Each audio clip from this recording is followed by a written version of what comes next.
There's no feeling more intense than starting over.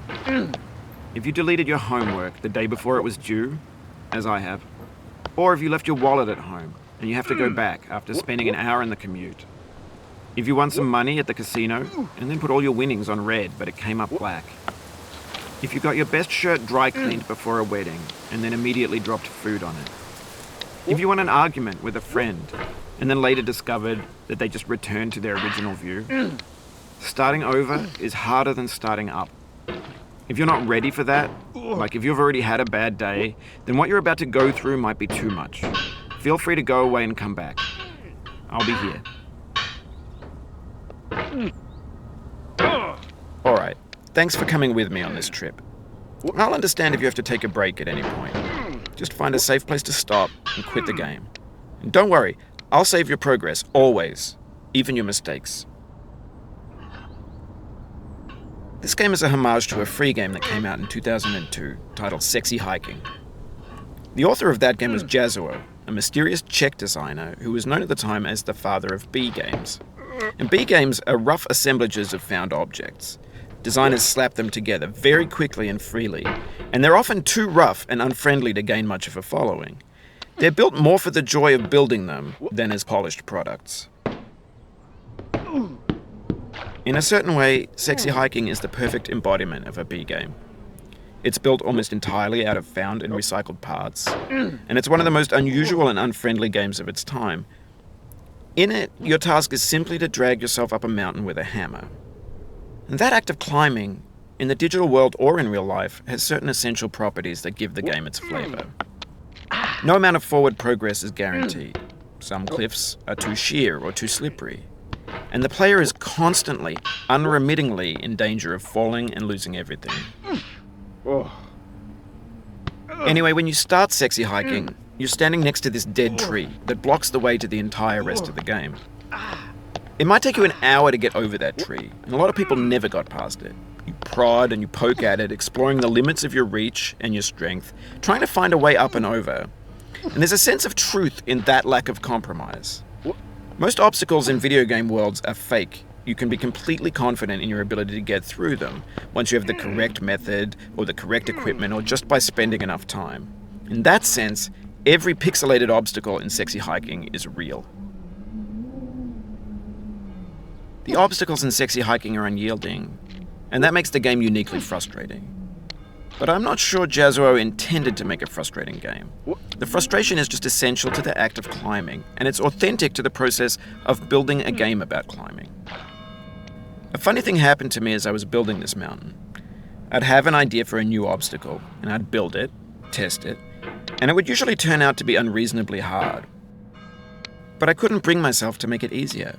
It already felt like my inability to get past the new obstacle was my fault as a player rather than as a builder.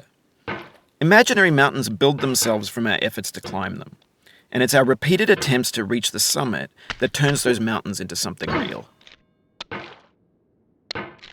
When you're building a video game world, you're building with ideas, and that can be like working with quickset cement.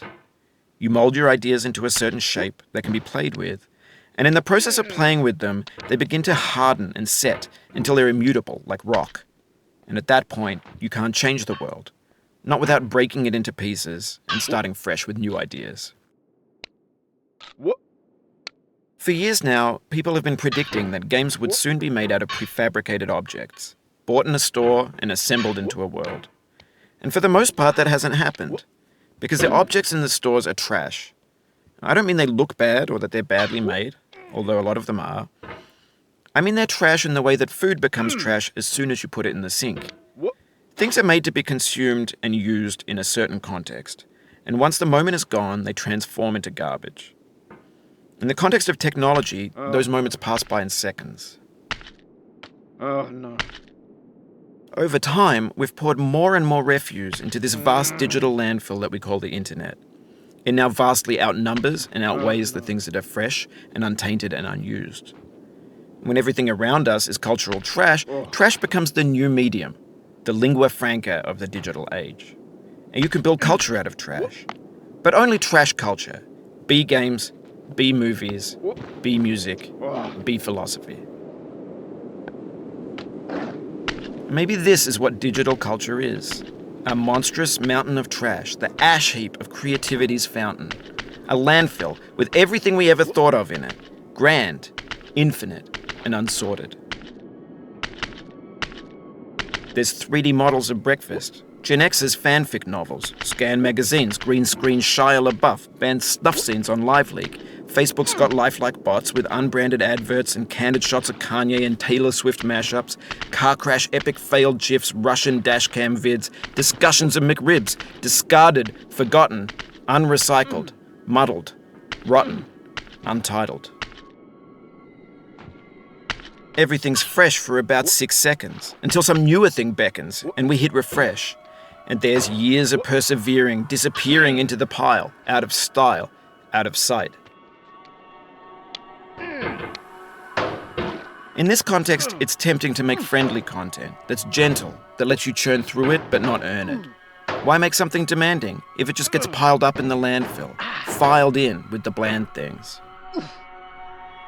Oh.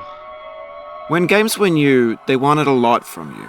Daunting you, taunting you, resetting and delaying you. Players played stoically. Now everyone's turned off by that. They want to burn through it quickly, a quick fix for the fickle, some tricks for the clicks of the feckless. But that's not you, you're an acrobat. You could swallow a baseball bat.